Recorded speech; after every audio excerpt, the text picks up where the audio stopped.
This is section 2.7. 2.7 is about determinants. What you don't know is that we've already actually found determinants of 2 by 2 matrices. We just didn't tell you what they were called. So let's take a look at determinants.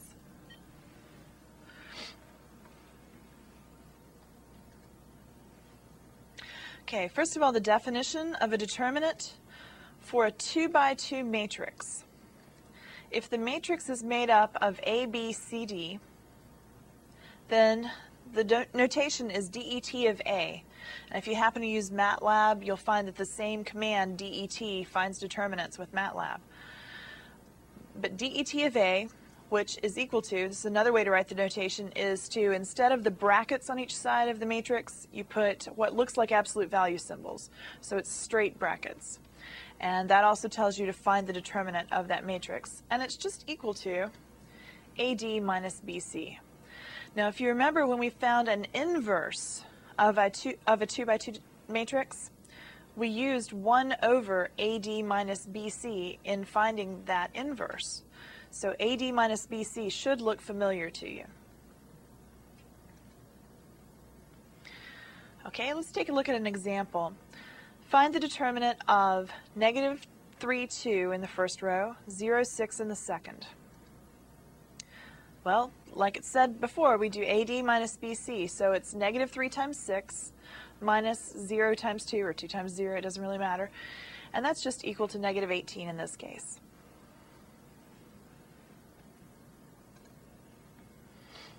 Okay, let's take a look at another definition. Before we get into how to find the determinant of a 3 by 3 or larger, you need some more definitions. One of them is a minor.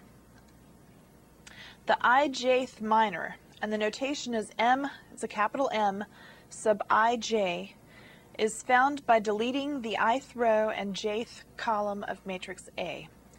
So take your matrix A, delete row I, delete column J.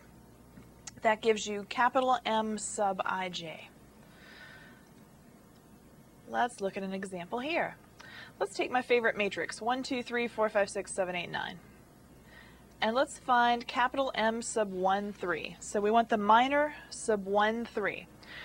Now this is always in the order rows and then columns. So when it says 1 first, it's referring to row 1. So you want to delete row 1. When it says 3, it's referring to column 3, so you want to delete column 3. Okay, so what's left over? 4, 5, 7, 8. That is capital M sub 1, 3. Not too bad, huh? Okay, let's take a look at another example.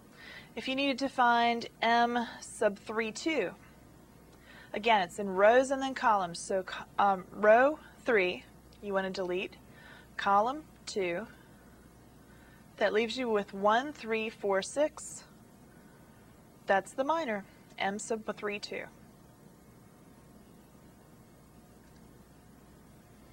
Okay, another definition you need to know is cofactor, how to find a cofactor. The ijth cofactor, now the notation here is a capital A sub ij, is found by this formula. Capital A sub ij is equal to negative 1 to the I plus j times the determinant of M sub ij. Now we just figured out how to find M sub ij, and in the previous example, M sub ij was just a little 2 by 2, so calculating that determinant's not too bad. Okay, so negative 1 to the I plus j, determinant of M sub ij. That gives you the ijth cofactor. Now you can predict. Let's look at some examples. Okay, now using the matrix from before, the 1, 2, 3, 4, 5, 6, 7, 8, 9 that we had from before, let's find capital A sub 1, 3. All right, according to the formula, it's going to be negative 1 to the I plus j. Well, I is 1, j is 3. So negative 1 to the 1 plus 3, then times that determinant of the minor we just found, the 4, 5, 7, 8 from before. Okay, now as you can see, that's just going to give us a number, because calculating that determinant, it's just 4 times 8 minus 7 times 5. The negative 1 to the 4th power is a positive 1. Work that out. 32 minus 35, we just get negative 3. So as we calculate cofactors, we get actual numbers, numerical values.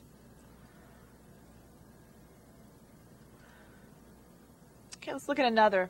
Again, referring back to the 1, 2, 3, 4, 5, 6, 7, 8, 9 matrix we were looking at before, find capital A sub 3, 2. So we want the 3, 2 cofactor. According to the formula again, it's negative 1 to the I plus j. Now here I is 3, j is 2. And we found the minor before, the 3, 2 minor before. It was 1, 3, 4, 6.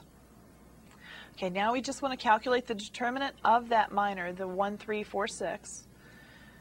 And that's 1 times 6 minus 4 times 3, or 3 times 4. And negative 1 to the 3 plus 2 power, that's negative 1 to the 5th power. That is a negative 1. So now let's work out 6 minus 12. From that I got negative 6, and then multiplied by negative 1, you do get a positive 6. So again, we got a numerical value for a cofactor. Each cofactor is just equal to a specific number. Okay, now we need to know what cofactor expansion is. You saw that we needed a minor in order to define a cofactor. Well, we need a cofactor in order to define cofactor expansion. Let's see how cofactor expansion works. We can do cofactor expansion along any row. Now, if we choose row I, for example, the way it's going to work is the entry little a sub I1 is the first entry in that row. So if I'm looking at that matrix and I'm looking at that particular row that I want to expand along, the little a sub I1 is the first entry in the row. Now the big A sub I1 is the cofactor that we need to calculate. Then little a sub I2, that is the entry, the second entry in that row. Big A sub I2 is the cofactor that corresponds to that.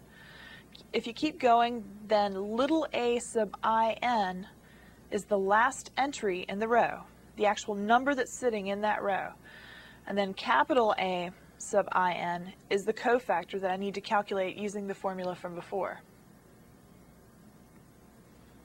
Okay, so little a's are entries, big A's are cofactors. Okay, now I could also do cofactor expansion along a column. We've seen a row, let's look at a column.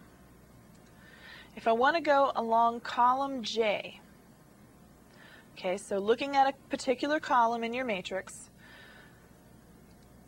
it's going to be little a sub 1j. Now that is the first entry, the actual number that's sitting in that column in the first row. So the entry in the first row, j column. Then big A sub 1j is the cofactor that corresponds.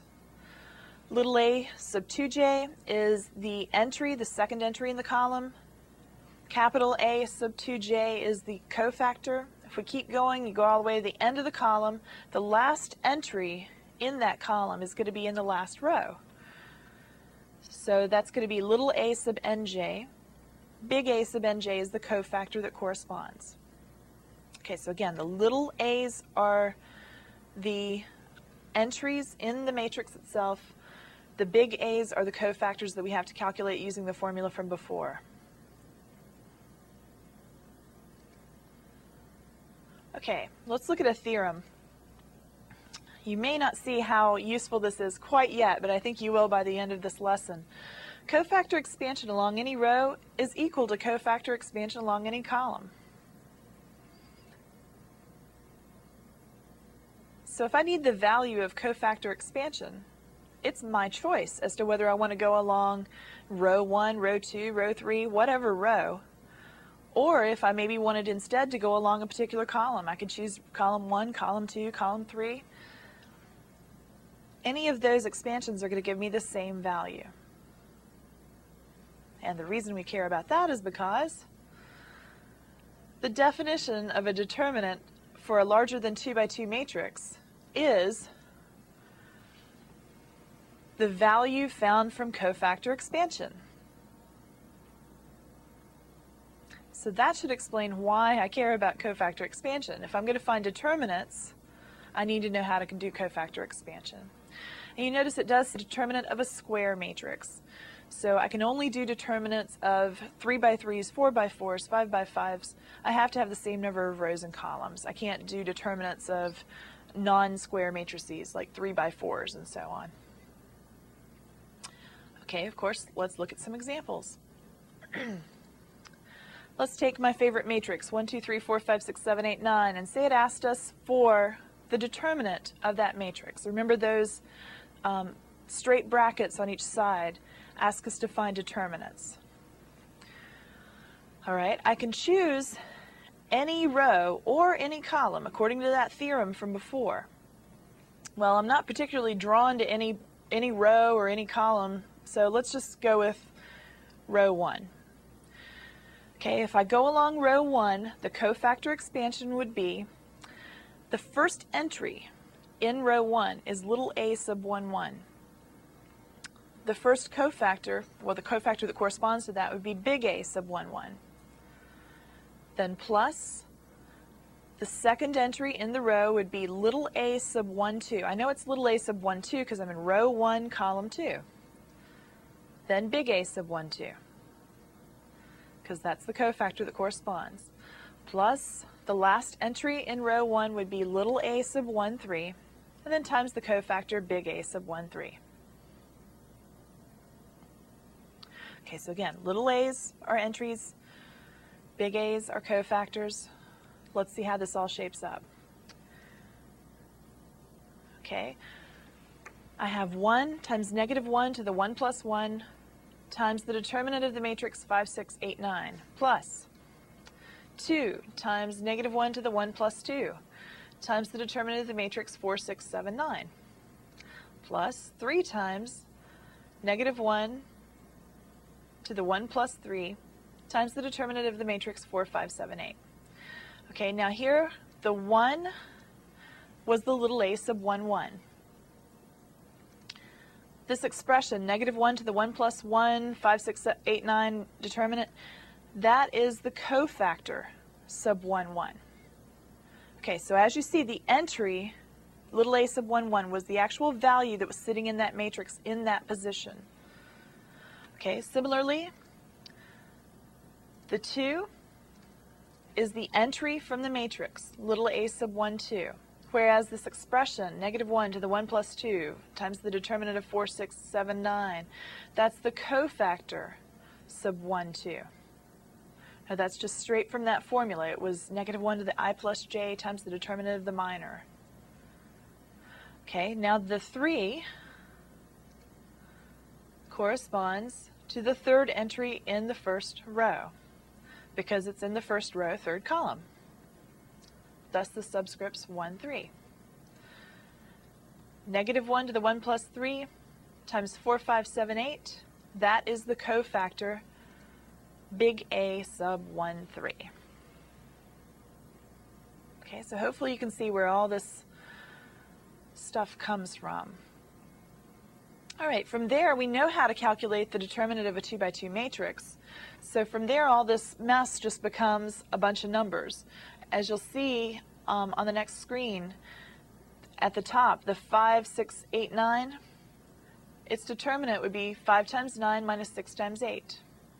And then plus, we had a negative 1 times our 2 out front, so that gave us a negative 2.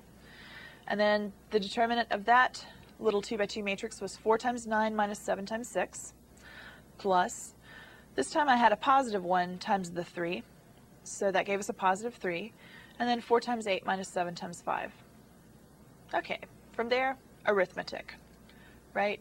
45 minus 48 plus negative 2 times 36 minus 42 plus 3 times 32 minus 35. Pretty big numbers. I think you'll be surprised at what the answer turns out to be. Okay, working out 45 minus 48,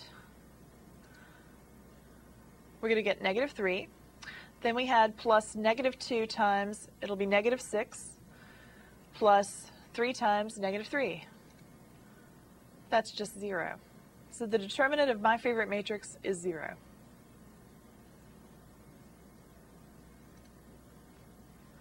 Okay, let's look at another example. This time I think you'll choose a particular column to do your expansion. Because if you think about what we're trying to do here, we do an entry times a cofactor. Finding the entry is really easy. You look at the matrix, you find the right position, there it is. But finding the cofactor, we have to do -1 to the I plus j times the determinant of the minor. That requires a little bit of work. So if I could maybe choose column 2, that has a bunch of zeros in it.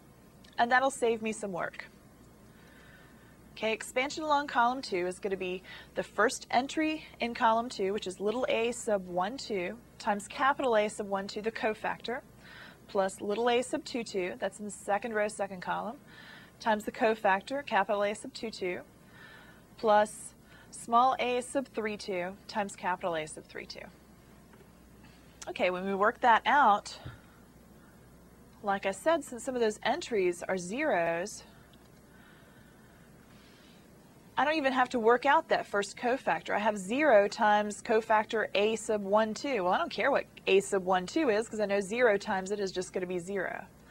Okay, I do have to work out that middle cofactor, and that would be 4 times, not the cofactor, but the entry is 4, and then the cofactor is -1 to the 2 plus 2, then times the determinant of 1, 2, 6, 5. And I don't have to work out that last cofactor either because the last entry was a 0. So 0 times that cofactor, I don't care what it is. Okay, so I have 0 plus 4 times 5 minus 12 plus 0 again. So we said we don't have to work out that cofactor because the entry times the cofactor is just 0. That gives us 4 times -7, which is just -28. So as you see, it really reduces my workload if I have some zeros in some of the rows or columns.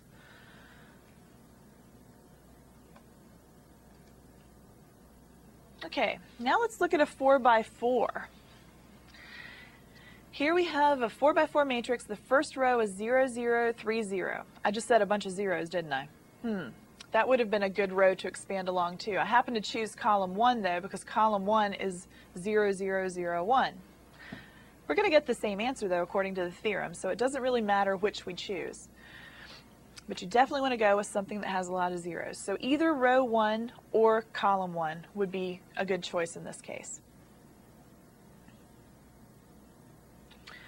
Okay, like I said, I chose column 1. So I'm going to do 0. I could do times the cofactor, but there's no point in figuring out the cofactor. So then I do plus 0, which is the next entry in that column, plus 0, which is the next entry in the column, plus 1, which is the last entry in the column. Then I actually have to calculate that cofactor. So -1 to the 4 plus 1. Then I delete that row and column, and I get the minors, 0, 3, 0, 5, 1, 0, 3, 0, -2. Now what's changed here is that I have the determinant now of a 3 by 3. In the past, all the examples we'd had at this point, a determinant of a 2 by 2, which we could calculate. So now what I have to do is take that 3 by 3 matrix, the 0, 3, 0, 5, 1, 0, 3, 0, -2, and pretend like that's a whole new problem.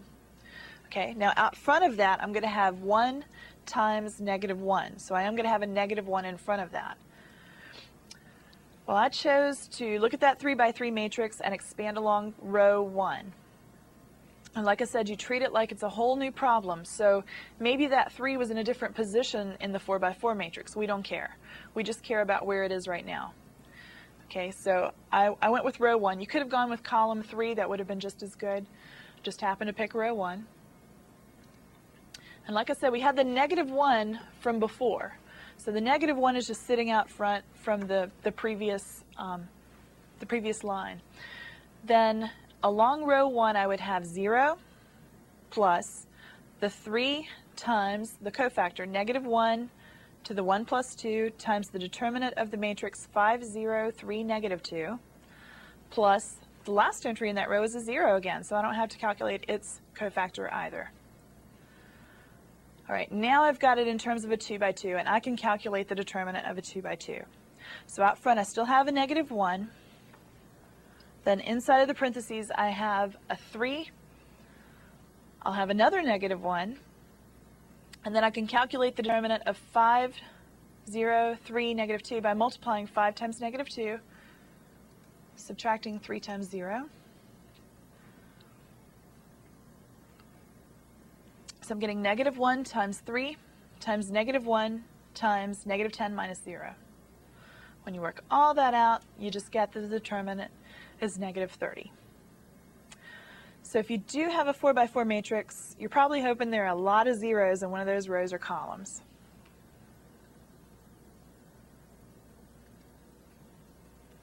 Okay, now there is one special case with determinants, one that if you recognize it early on, it'll save you a lot of trouble, and it works this way.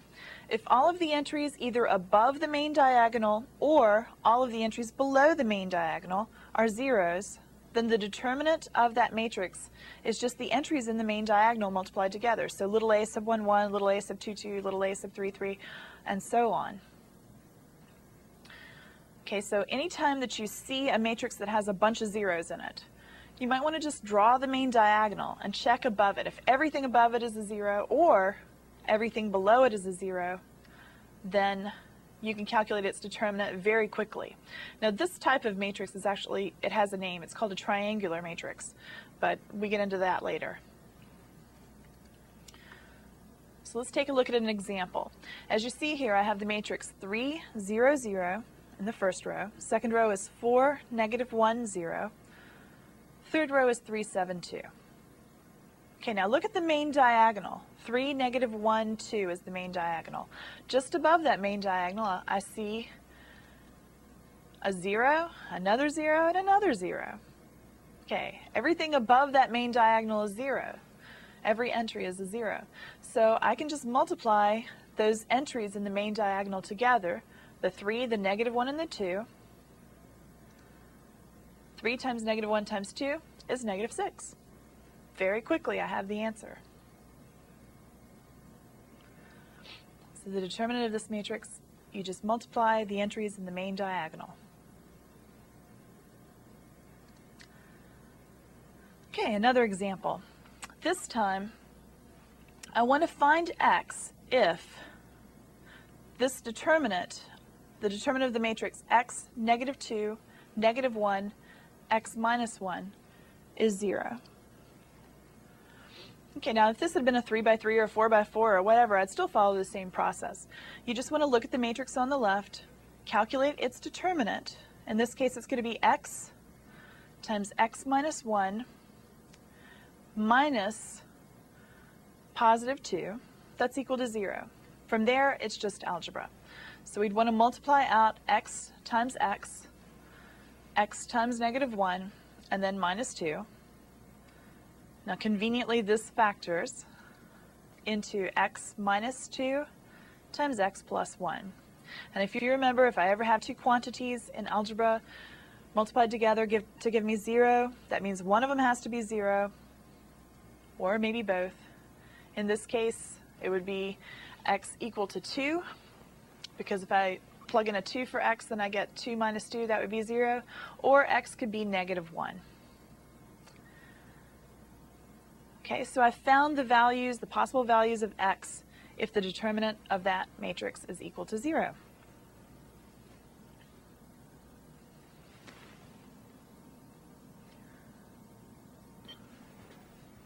Okay, so you've seen several examples of how to find a determinant of a matrix. I do recommend, of course, that you practice on this quite a bit. I also recommend that you check yourself using either a calculator or using MATLAB or Mathematica or some other software package. It's good practice to check yourself and make sure that your answers are correct before you work a whole lot of problems wrong. Sort of check that you're doing it correctly. Also, if you happen to know another method to find determinants, several of you probably have learned something else in high school, how to find a 3 by 3 determinant by writing the rows over to the right and then multiplying down some diagonals and so on. That way is very useful. You do also need to know the cofactor expansion, though. That is one of the goals of this class, is that you know cofactor expansion. So you can also use that, the other method to check yourself, but make sure you do understand cofactor expansion. All right, and enjoy section 2.7.